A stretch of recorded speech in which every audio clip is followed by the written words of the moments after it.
Mais do que nunca, o que nós precisamos é falar do envelhecimento e da morte. Assustadoramente, nós ainda não entendemos que a vida é um valor, é um direito fundamental que deve ser preservado e que deve ser tutelado pelo poder público.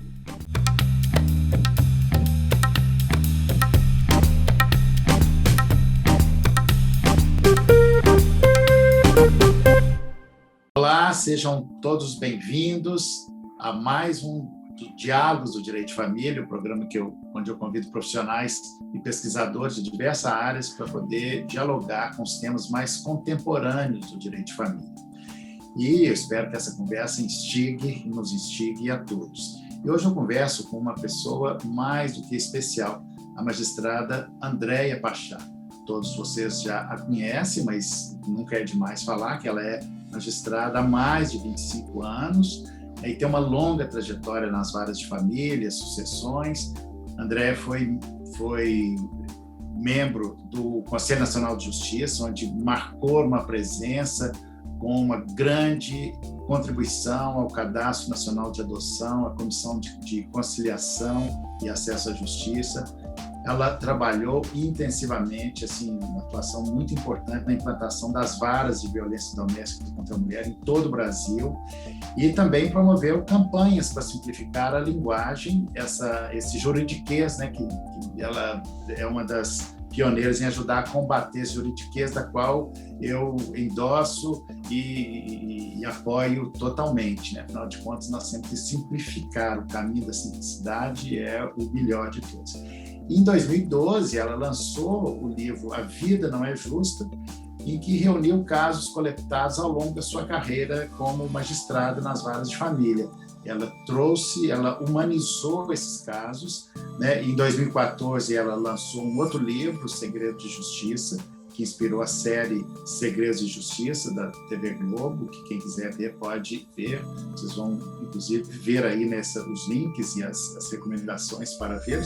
E em 2018, ela lançou o livro Velhos São os Outros, que é esse aqui que eu estou. Os outros dois, eu tenho todos os outros dois, mas eu os emprestei e as pessoas não devolveram, vou ter que ir atrás.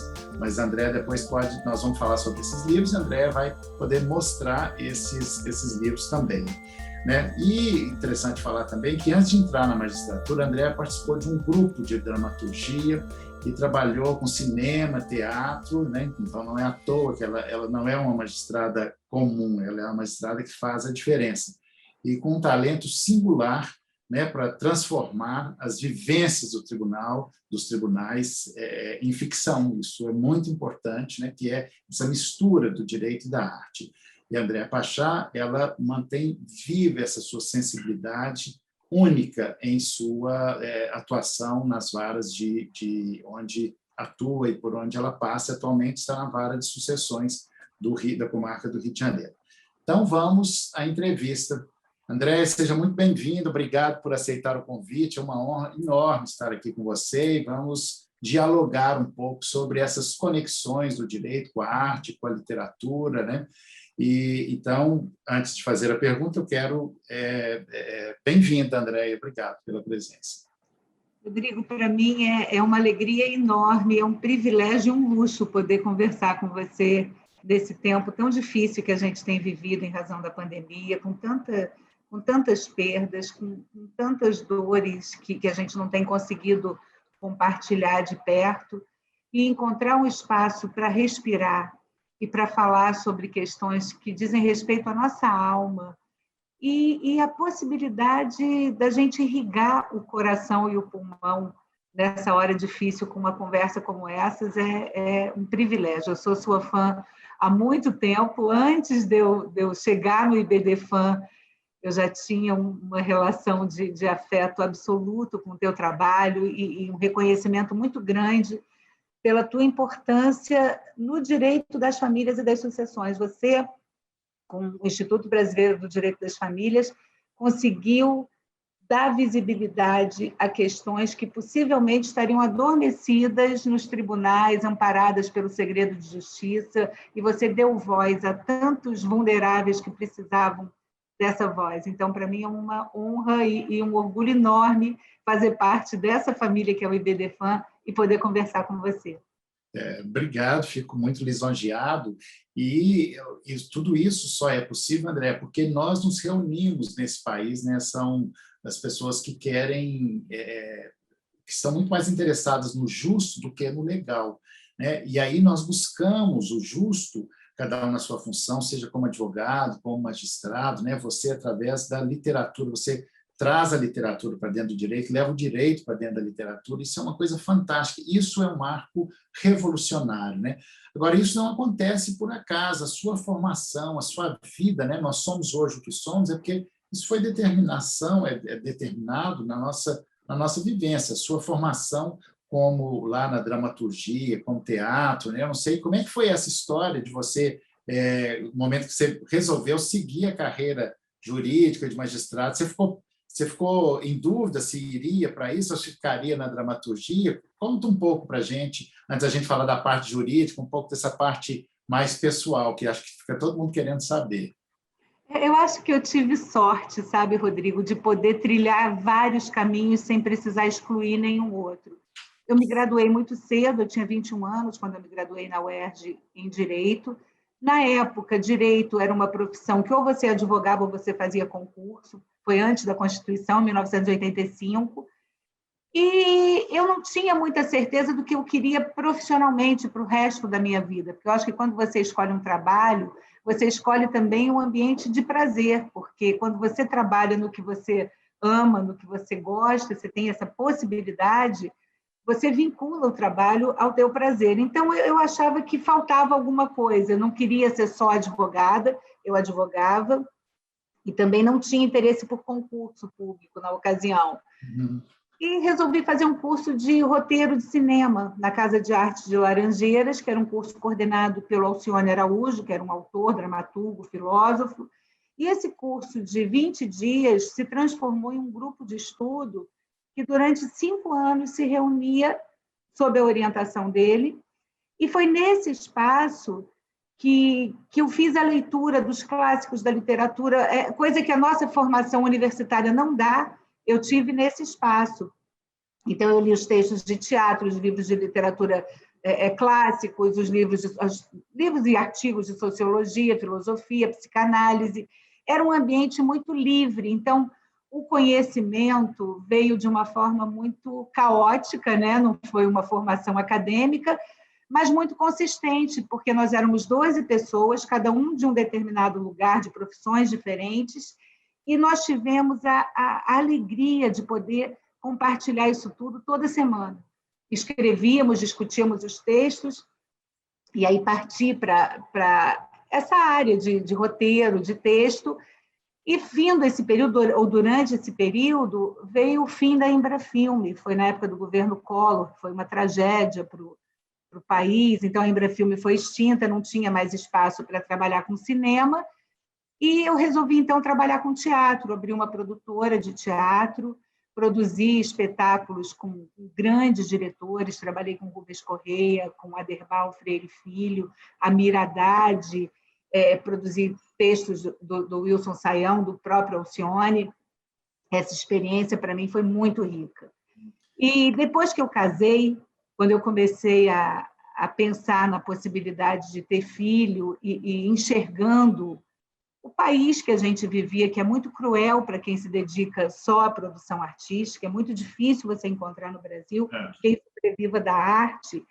Eu, como uma boa capricorniana, preocupada com a estabilidade, falei, não, eu acho que eu vou voltar ao direito, voltar profissionalmente, porque eu nunca tinha me afastado completamente, e resolvi estudar e fazer um concurso, porque eu imaginava que na magistratura eu pudesse exercer uma profissão importante.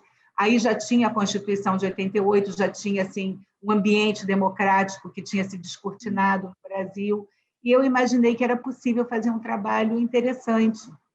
E acabei migrando para o direito das famílias, que eu acho que é o que tem mais proximidade com tudo o que eu trabalhei ao longo da vida, que são esses conflitos, esses dilemas subjetivos, essa complexidade humana que envolve as relações. Então, fiquei muitos anos, quase 20 anos, numa vara de família. Pois é, e olha, e você marcou sua passagem na Vara de Família, não só na Vara onde você passou, mas por todo o Brasil, com a produção desse seu livro, né, relatando esses casos, mas você falando aí, eu estava lembrando de mim, quando eu fui fazer direito, eu fiquei na dúvida se eu ia fazer psicologia, ou educação física ou direito, porque eu sempre gostei muito de esporte, acabei fazendo direito e depois fui estudar psicanálise para reunir, porque eu sempre questionei, porque o mundo jurídico ele é muito fechado, né? O mundo jurídico vive muito de dogmas, de toda uma formalidade. E eu comecei a estudar, depois de formado, comecei a estudar psicanálise para poder questionar isso, assim como você, essa passagem sua pelo teatro, ela foi determinante na sua carreira como magistrada, te coloca num outro patamar diferente de todos os outros, que é essa sensibilidade, né? Falando do ponto de vista psicanalítico, é a consideração da subjetividade na objetividade dos atos e fatos jurídicos, né? E o nosso desafio como profissionais do direito, seja como advogado, como magistrado, quando vai dar uma sentença, é pegar toda aquela confusão da subjetividade, principalmente advogados, que quando chega para o magistrado já tem mais objetividade, mas também tem muita subjetividade ali, transformá-la em objetividade, né? E até porque o direito de família, o processo de família, ele quebra essa máxima, o que não está nos autos não está no mundo. E o que você falou nos seus livros foi exatamente isso, né? Assim, como que essa máxima ela não se aplica muito ao direito de família, porque o que não está ali no processo é que vai determinando o processo. Você falou muito bem desses livros, nesses seus 2 primeiros livros, né, sobre isso, O Segredo de Justiça, então isso é muito importante. Talvez você não tenha noção, André, da importância dessa interseção da arte. Você pegou uma linguagem artística, que é a literatura, né? O IBDFAN até tem a comissão de Direito e Arte, nós temos todas as outras linguagens artísticas, eu gosto de muitas delas, mas você tocou nessa especialmente. Então, só fala um pouco, o que te inspirou a escrever esse primeiro livro? De onde surgiu essa ideia? Assim? Então, conta um pouco para a gente desse livro. Eu hoje consigo compreender o alcance que esses textos de ficção tiveram na leitura de muitas pessoas que, pelo retorno que eu tenho, assim, porque são muitos leitores e pela possibilidade de ter tocado as pessoas em um canal que eu não havia programado para fazer. Quando eu escrevi esses livros, eu não fiz isso com nenhum fundamento teórico, porque se você ler Martha Nussbaum, você vai ver que ela tem uma teoria que sustenta isso, de você falar do locus da ficção para poder tratar de questões e de conflitos que são mais palatáveis e compreensíveis a partir desse lugar. Quando eu fiz o mestrado, no ano passado, quando eu concluí o mestrado, eu usei essa técnica para a escrita da minha monografia, mas aí já compreendendo essa técnica, como metodologia. Mas quando eu escrevi esses livros, foi absolutamente empírico. Assim, eu fiz isso como uma catarse, eu posso dizer assim, sabe, Rodrigo? Então, quando eu escrevi esses livros, eu tinha escrito essas histórias inicialmente na terceira pessoa, porque eu queria contar essas histórias, porque eu ia para a audiência, claro, com o olhar de quem tinha trabalhado com roteiro, de quem tinha feito as leituras que eu fiz, e com muita curiosidade, que eu dizia, meu Deus, imagina isso na tela, porque é impossível em dramaturgia se deparar com uma situação tão verdadeira quanto essa que eu estou vendo aqui, com as contradições, com os conflitos. E aí eu queria escrever essas histórias. E também começou a me incomodar muito o conhecimento ou a compreensão do que acontecia com um determinado casal que se apaixonava loucamente, que decidia caminhar juntos pela vida, que idealizava um projeto de viagens, de aquisição de patrimônio, de envelhecimento, e que, de repente, chegavam a um ponto em que um não conseguia olhar para o outro. Aquilo, para mim, era tão doloroso, Rodrigo. Eu, como juíza num processo de divórcio, onde eu percebia aquela dor, eu não conseguia sair de uma audiência sem me impactar com o que estava acontecendo. Então, eu queria entender aquilo e contar essas histórias. E na terceira pessoa não funcionou. O Alcione leu algumas dessas histórias na terceira pessoa e falou para mim, olha, isso não está bom, você reescreve isso na primeira pessoa, porque o que o leitor quer saber é o que pensa uma juíza que vai decidir a vida dele quando ele chega numa vara de família e é tratado de um jeito impessoal, ou como é que ele enxerga a atuação de um juiz. E se você fala o que você está sentindo, você vai dizer para esse leitor o que sente um juiz nesse lugar. Então, foi quase um exercício mesmo catártico, e eu achei depois, quando eu publiquei, eu cheguei a me questionar se não tinha sido uma exposição excessiva, porque quando eu releio as histórias da Vida Não É Justa, eu vejo que foi assim, filtro nenhum. O que está ali era verdadeiramente o que eu sentia quando estava julgando aqueles processos. E o que eu ia dizer era exatamente, só desculpa te cortar, mas o que eu ia dizer é exatamente como você conseguiu falar disso com tanta verdade e com tanta ética, né? Sem revelar segredos daqueles segredos, que o desafio era pegar aquele caso particular e transformá-lo em universal, que foi o que você conseguiu, né? Isso foi muito fantástico. No fundo, o que eu acho que me ajudou é que eu entendi que não tinha um caso particular. Foram mais de quase 20 mil audiências ao longo de 20 anos. Então, você trabalhar, você imagina 40 mil pessoas na tua frente, trazendo conflitos nem sempre originais, porque eu não quis contar histórias daqueles casos disfuncionais total, ou então daqueles casos identificados, que são exceções. Eu quis contar as histórias de gente comum, que tem as mesmas dores e que cada um experimenta do seu lugar. Então, nisso, a ficção me ajudou. Eu conseguia identificar qual era o conflito. Então, se eu tratava de um casal que o problema era um sentimento de posse muito grande, um ciúme, uma dor insuportável de controle, eu vi isso repetidas vezes. Então, na hora de eu construir essa personagem, eu tinha densidade para construir uma personagem de ficção, que não era um caso concreto, mas que falava de todos os casos concretos.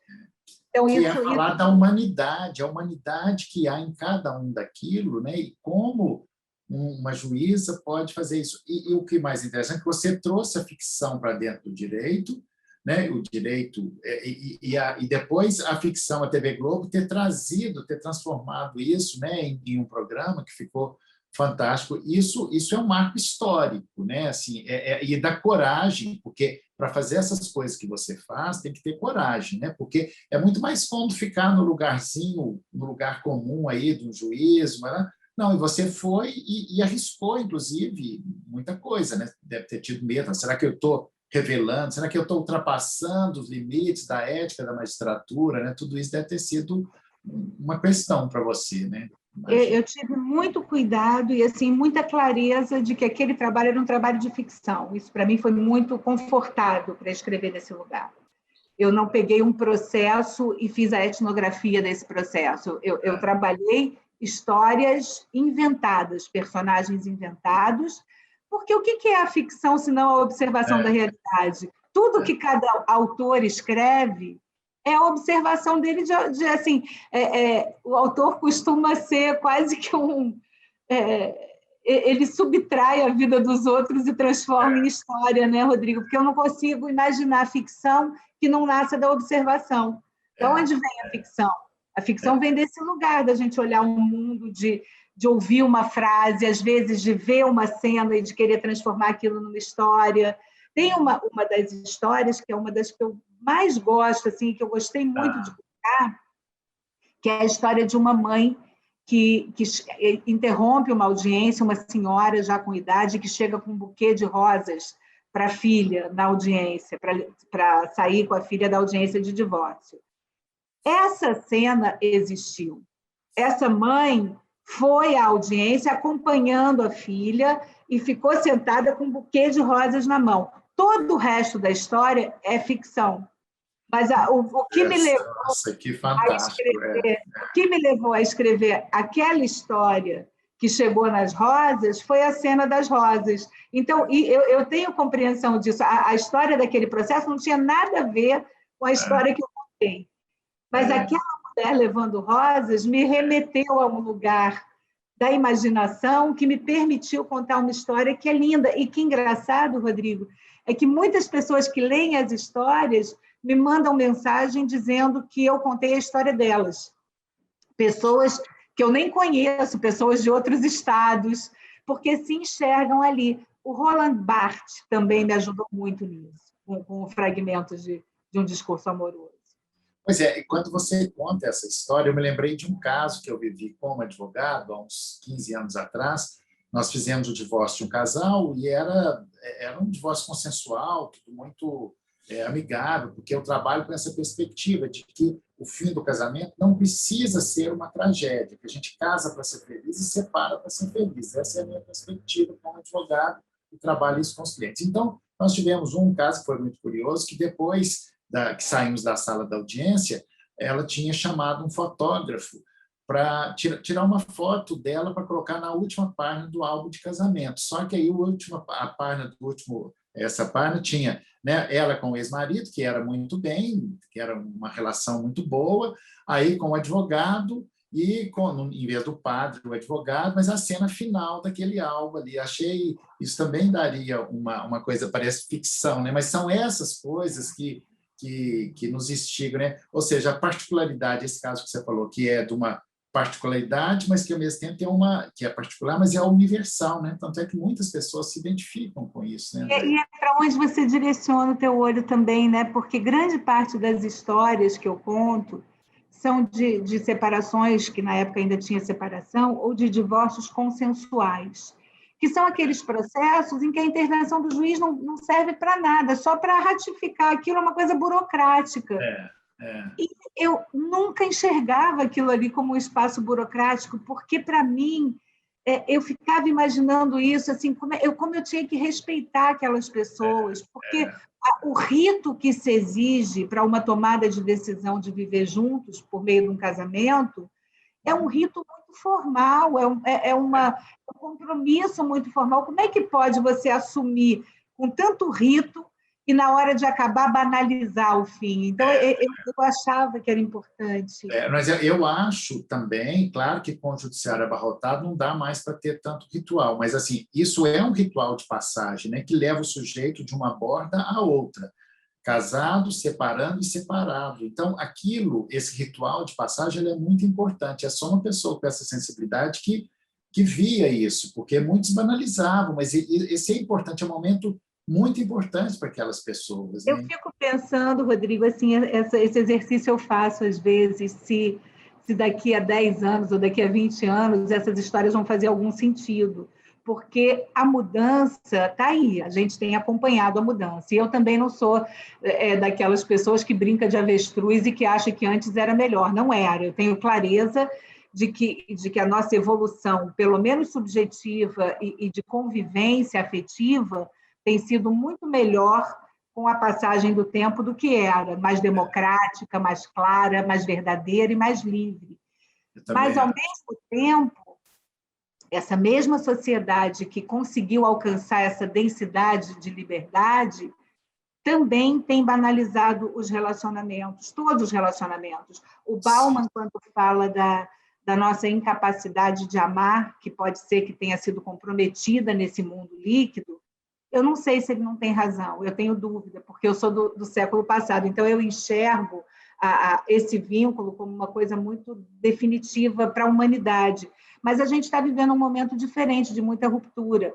E eu enxergo também um uso disfuncional, um uso predatório do outro nas relações afetivas, como se o outro hoje ocupasse um lugar de objeto da saciedade, do prazer.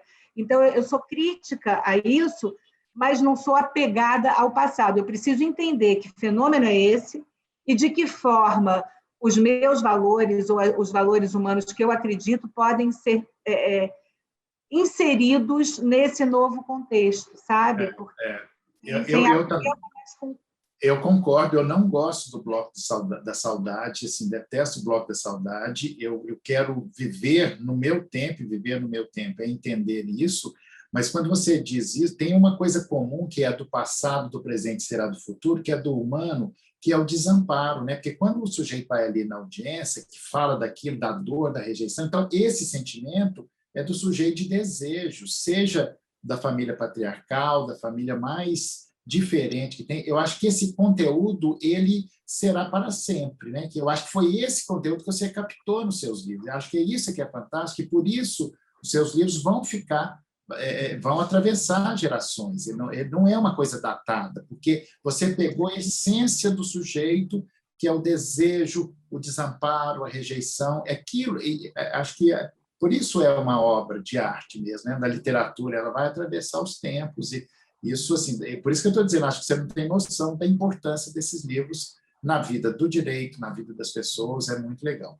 Nós podemos ficar conversando aqui por muitas horas, mas eu quero sair um pouco da ficção e falar um pouco, isso pouca gente sabe, porque é novidade, que você nos falasse um pouco, porque você foi fazer da sua dissertação de mestrado, você foi fazer o mestrado, e quem faz o mestrado com uma maturidade que você tem, certamente vai produzir um texto muito melhor do que quem acabou de formar na faculdade e fazer um texto. O que você trabalhou lá no seu mestrado, Andréia? É curioso, né, Rodrigo, que eu tenho 27 anos de magistratura, dou aula em universidade, até em pós-graduação de universidade, e eu nunca tinha me interessado pela carreira acadêmica.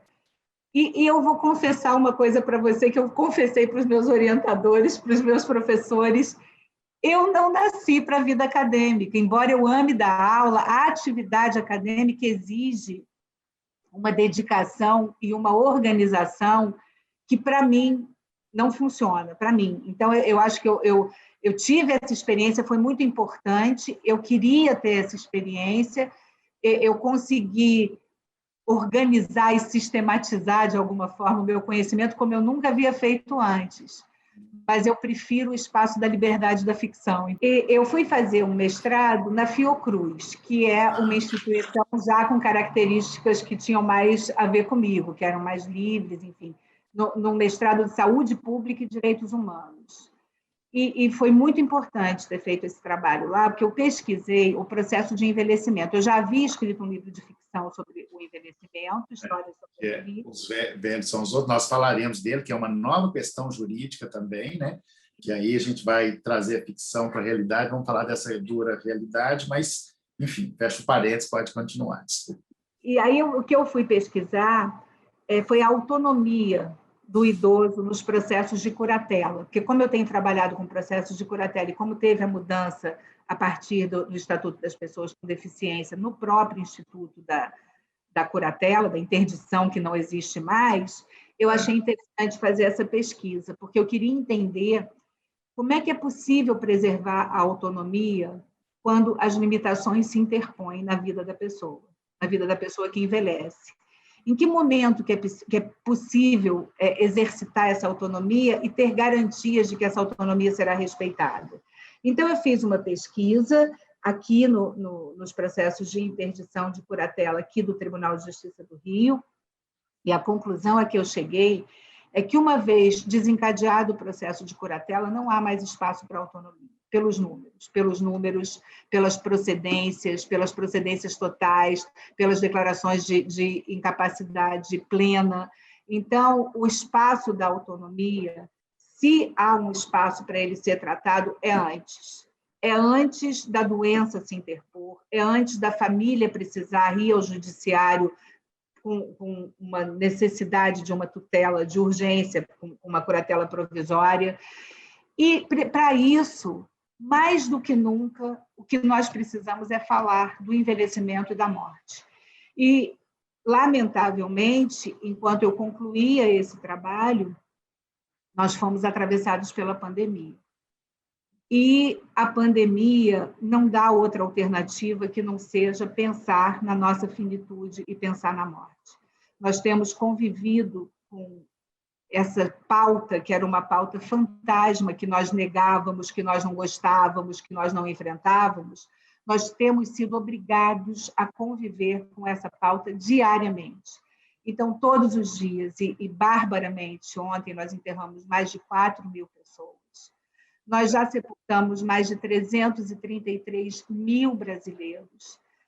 E, assustadoramente, nós ainda não entendemos que a vida é um valor, é um direito fundamental que deve ser preservado e que deve ser tutelado pelo poder público. essa pandemia expôs de uma forma muito perversa a desigualdade, o desrespeito pelos direitos humanos fundamentais, e especialmente pelos direitos dos idosos e pelos direitos daqueles que adoecem e que têm direito a uma morte digna. Então, foi uma pena que isso tivesse acontecido.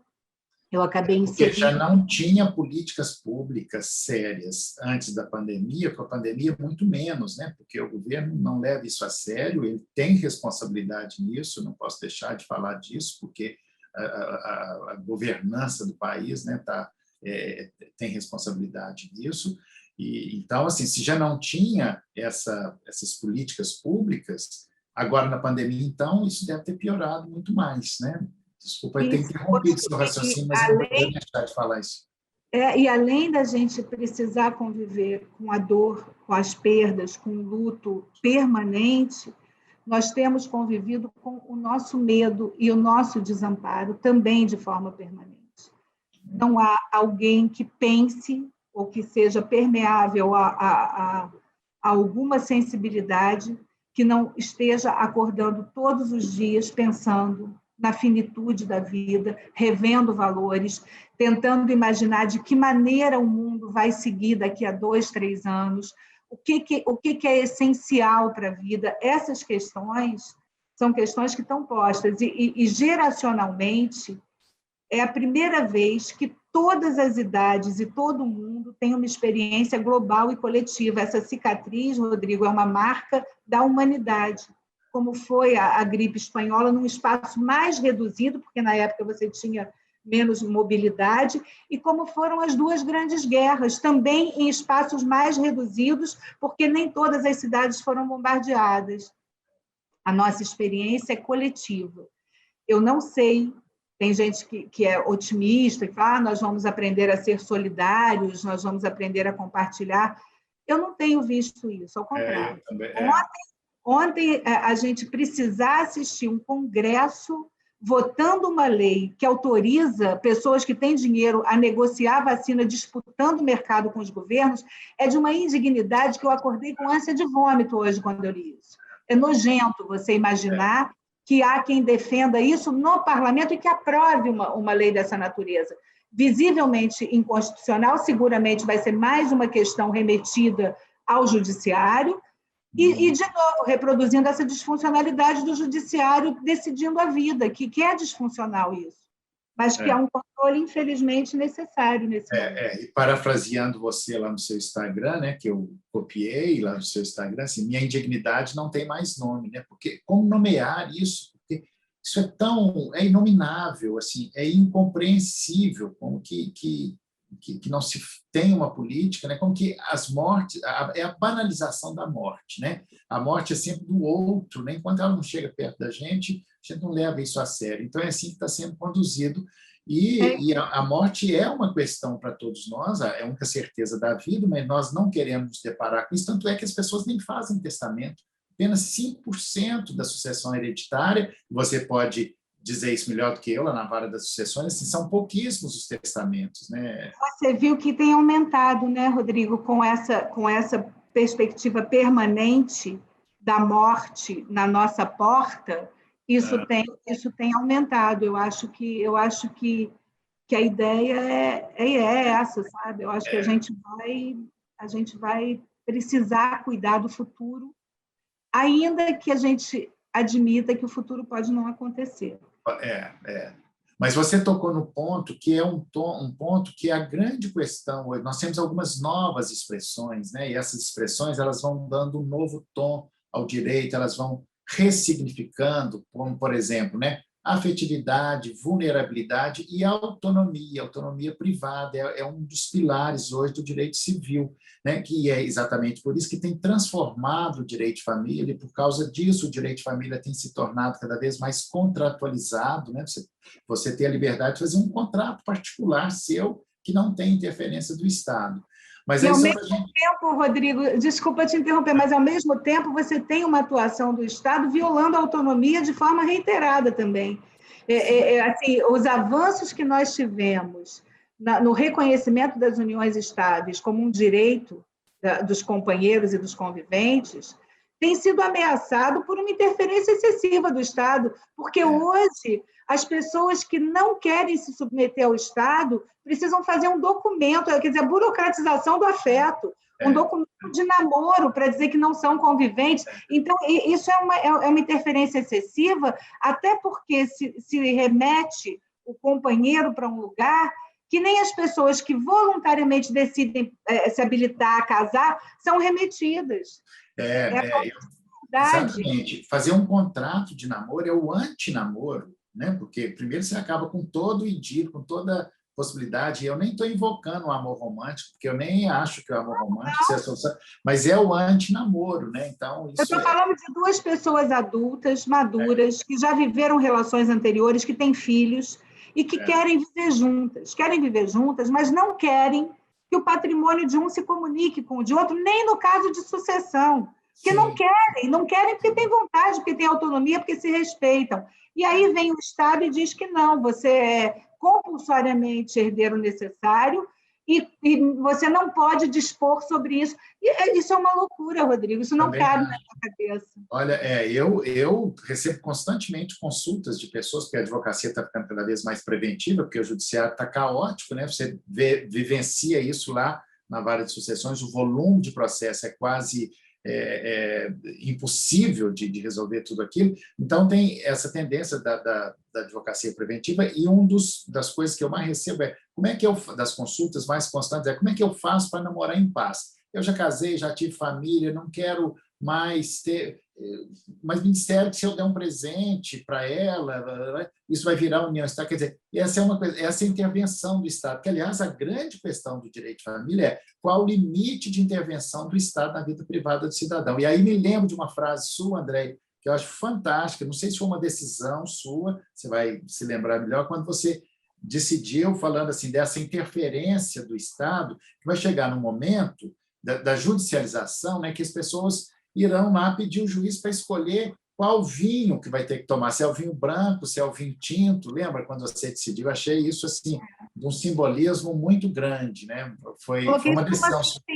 Foi numa sentença, e foi uma sentença muito curiosa, que quando eu julguei era uma, agora parece que virou uma avalanche de pedidos nesse sentido, para que a justiça decida em que escola uma criança vai estudar. Uma coisa é quando os pais têm conflitos de ordem religiosa, que uma escola é religiosa, a outra não é, ou o preço de uma escola é mais cara, a outra não é. Agora, outra coisa é quando a divergência se limita a gosto. Eu gosto mais de uma escola e você gosta mais da outra. Então, o juiz é que vai dizer em que escola o filho vai estudar. E aí eu fico pensando, se aquele casal vivesse na mesma casa, vivessem casados ou em união estável, se isso seria um conflito. Ou se esse é um conflito fabricado porque eles não vivem mais juntos.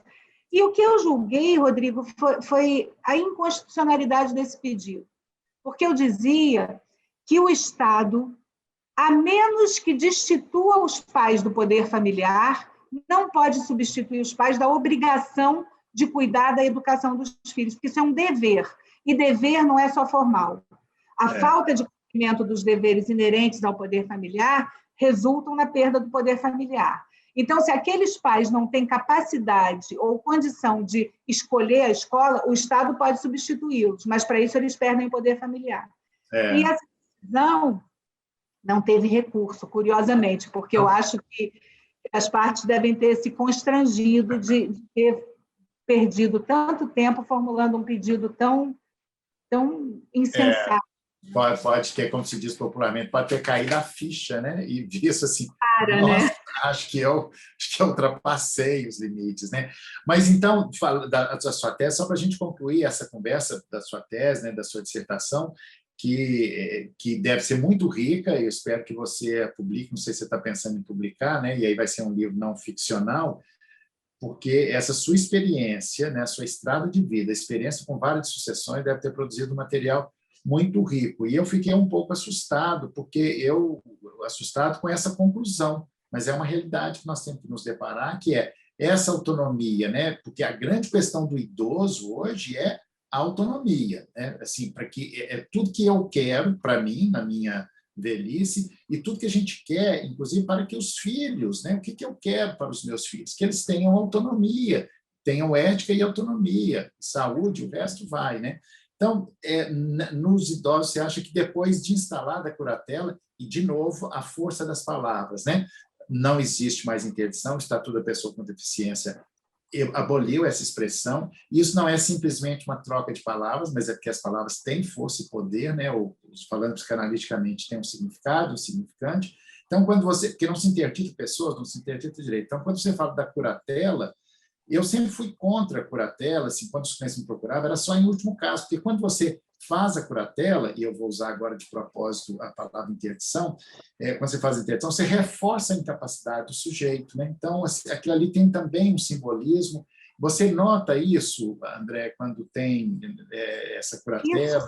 Isso foi uma coisa que eu notei simbolicamente muito importante com o Estatuto das Pessoas com Deficiência. Como ficou mais fácil para a família compreender a curatela como um suporte em ajuda ao vulnerável. Porque muitas famílias tinham muito pudor e vergonha de interditar uma pessoa, porque essa palavra é horrível, né? É horrível. Se você interdita, você diz que a pessoa é incapaz. Se você pensa na curatela como uma ferramenta de auxílio para a administração patrimonial da vida daquele que não tem mais condição ou que momentaneamente não tem condição de se administrar ou de praticar os atos da vida civil, isso fica mais leve. Mas o que eu acho é que a gente precisa falar mais, porque quando você pensa na tomada de decisão apoiada ou na diretiva antecipada de vontade, esses dois institutos pressupõem a capacidade do idoso ou da pessoa com deficiência. Se você chega ao momento de desencadear um processo de curatela, você já passou dessa fase. E a gente normalmente passa dessa fase porque não falamos sobre isso. Porque dá azar falar de morte, dá azar fazer testamento, dá azar fazer uma diretiva antecipada de vontade. Quando esses instrumentos de reforço e de fortalecimento da autonomia só fazem sentido se forem decididos antes, porque senão você vai levar para o judiciário a discussão sobre a validade ou não dessa decisão. Então, é muito importante isso ser disponibilizado para as famílias como uma ferramenta de apoio e de compreensão, porque quando eu falo que velhos são os outros, e esse é o nome do meu livro, é porque tem muita resistência de se enxergar envelhecendo. Eu tenho 57 anos. Daqui a 3 anos eu serei idosa para fins objetivos, para a proteção do Estado, para a aplicação do Estatuto do Idoso. E eu não me percebo velha, embora eu saiba que há determinadas decisões que, se eu não tomar agora, se eu chegar aos 80, eu não tomarei, porque hoje você tem uma longevidade permitida pela tecnologia e pela intervenção da saúde, dos procedimentos sanitários, que te permite viver mais e com mais qualidade. Então, você antes chegava aos 70, você estava condenado a virar avôzinho, ficar trancado em casa, cuidar da família. Hoje, aos 70, as pessoas estão recomeçando vidas, recomeçando afetivamente, buscando universidade e curiosas, buscando outros saberes.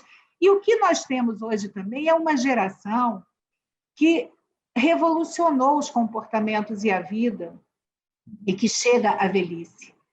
Quem viveu os anos 60 e que provocou e promoveu e participou da revolução sexual, hoje envelhece. Essa geração tem um perfil completamente diferente da geração dos meus avós. E essa geração, quando chega na velhice, chega com outras demandas que dizem muito mais respeito à autonomia. Tem uma classificação que chamam ageless, que são os ageless que cuidam, que chegam agora à velhice e que não se sentem velhos, embora tenham a idade de envelhecer, né? A idade de envelhecer, e que farão essa revolução etária seguramente.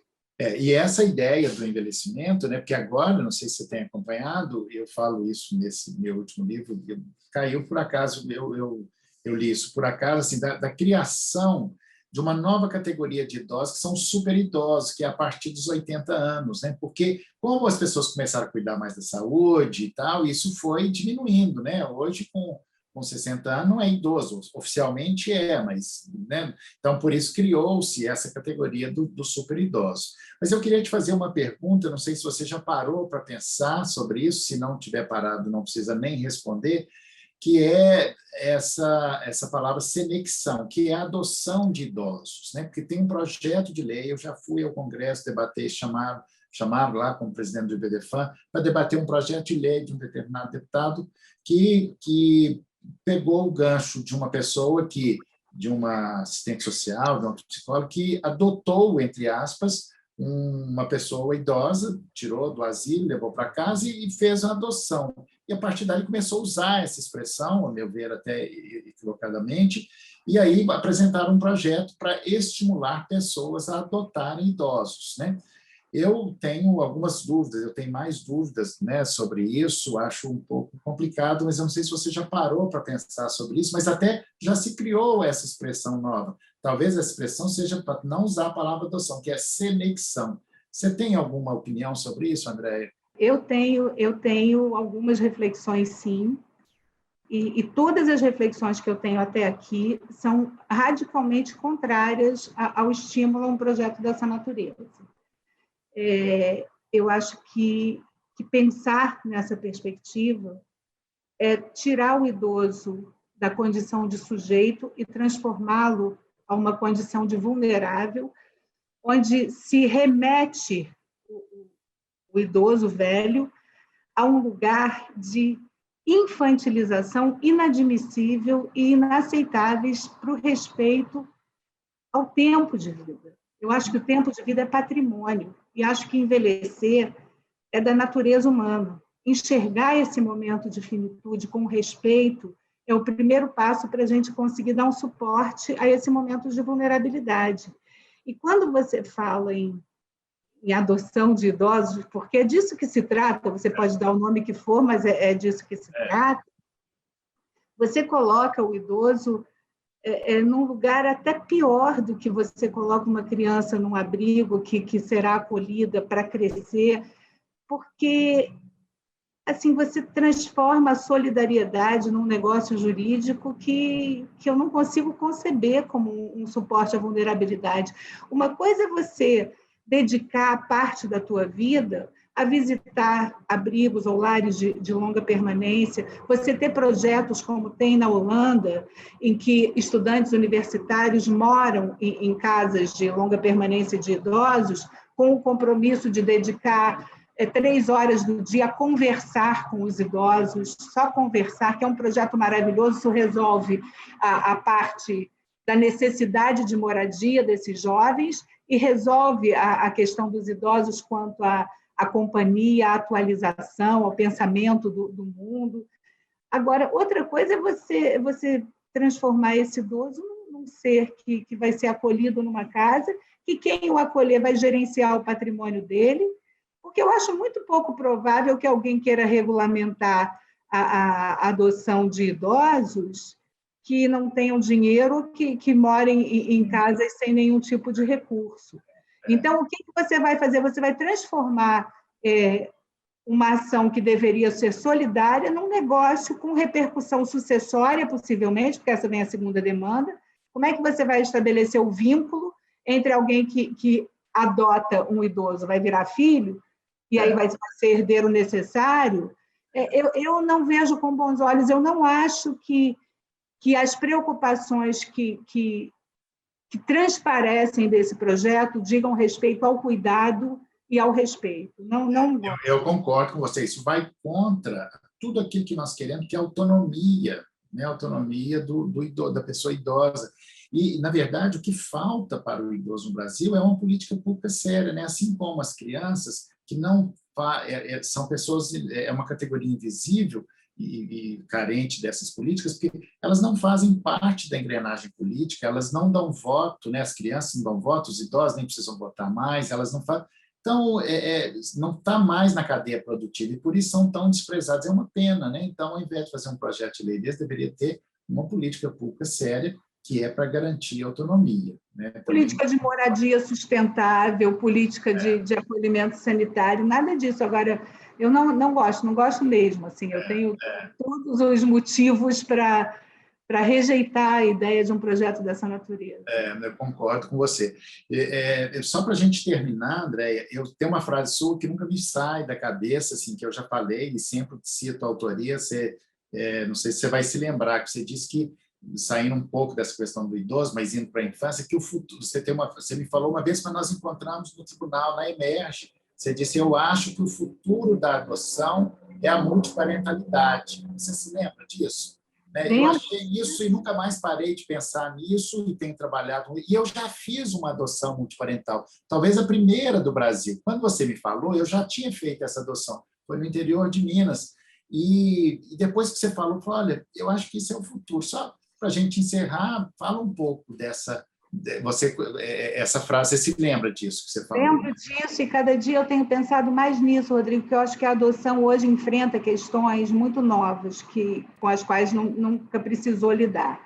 Você tem aí, ao longo da história, determinados ciclos que dizem respeito à adoção, alguns que desrespeitavam profundamente as crianças, que tinham distinção dos filhos biológicos.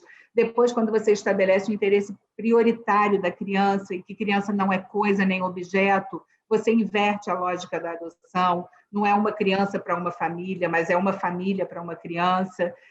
E hoje você tem uma demanda muito grande, e a rapidez do mundo hoje tem tratorado questões que são muito, muito importantes nesse processo, muito importantes. Porque eu digo isso sempre, assim, a turma que trabalha com adoção e que quer adoção mais rápida nem gosta muito dessas reflexões, mas eu acho que a gente precisa se impor essa reflexão. Se o que nos interessa é garantir o interesse da criança e permitir que essa criança cresça num ambiente de convivência familiar, a segurança que a adoção estabelece, com o rompimento da vinculação biológica, com o estabelecimento de uma relação jurídica, é uma segurança que não diz respeito a essa criança, mas ao adulto que a adota. Porque o que essa criança quer é ser acolhida e viver num ambiente familiar. Tanto isso é verdade que um filho biológico, se quiser ser adotado quando ele alcança a maioridade e romper o vínculo parental, ele pode fazer isso, para você ver que esse vínculo é seguro, mas nem tão seguro assim. Então, quando a gente fala de acolhimento, o que eu acho que nós deveríamos ter como referência são as referências dos nossos índios Craô, que estabelecem que toda criança é filha e filho de todo adulto daquela tribo. Se nós cuidássemos das nossas crianças dessa forma, talvez essa necessidade da segurança na adoção se pulverizasse. E você escrever uma história jurídica com segurança patrimonial não necessariamente te obriga a romper uma verdade biológica que está ali, está marcada e está na vida da pessoa. Então, ainda que, eventualmente, você possa estabelecer, como você estabelece com a filiação biológica, a suspensão do convívio familiar, porque é danoso para a criança, a perda do poder familiar. Quando você não tem elementos para isso, não deveria ser condição para a adoção acontecer. Então, eu acho que as regras tinham que ser mais claras, eu acho que a gente tinha que falar disso com menos paixão, porque isso acaba virando um ambiente quase religioso, porque as pessoas que defendem uma corrente repudiam outra e o diálogo não tem sido possível. Eu acho que a gente precisa romper esse momento com a tranquilidade com que a gente já rompeu tantos outros temas que eram considerados tabus e que precisam ser enfrentados racionalmente, e é esse o nosso espaço, né? Nosso do IBDFAN e nosso da psicanálise e da arte. E é isso exatamente, falar disso, essas mudanças começam a acontecer a partir do momento que nós falamos, a partir do momento que nós vamos a esses dogmas, a esses radicalismos, né, e enxergamos, por exemplo, que a adoção, o sistema de adoção no Brasil é perverso com as crianças, porque eles não privilegiam o princípio constitucional do melhor interesse da criança. Então, e é impressionante como não veem isso, mas a partir do momento que a gente começa a falar disso, nós podemos, quem sabe, dar uma outra perspectiva para essas crianças. Imagina, tem mais de 50 mil crianças em abrigos à espera de uma família que nunca chega, isso é perverso, né? E então, falar disso é muito importante. Mas isso merece uma conversa só sobre adoção, nós vamos ter que ficar por aqui. E eu quero só te pedir que fale, caso queira, se despeça, faça as palavras finais. Gostei muito de conversar com você. Essa conversa poderia se estender aqui por muitas horas. Rodrigo, eu que te agradeço. Para mim passou tão rápido, eu nem percebi o tempo que a gente já estava conversando. Eu vou deixar para você e para os nossos espectadores uma poesia que eu recebi na semana passada da Helena Mikhalkova. E é uma poesia muito curtinha que me ajudou muito a enfrentar esse tempo difícil que a gente está enfrentando, mas que vai passar. E ela diz assim: minha avó uma vez me deu uma dica. Em tempos difíceis, você avança em pequenos passos. Faça o que você tem que fazer, mas pouco a pouco. Não pense no futuro ou no que pode acontecer amanhã. Lave os pratos, tire o pó, escreva uma carta, faça uma sopa, entende?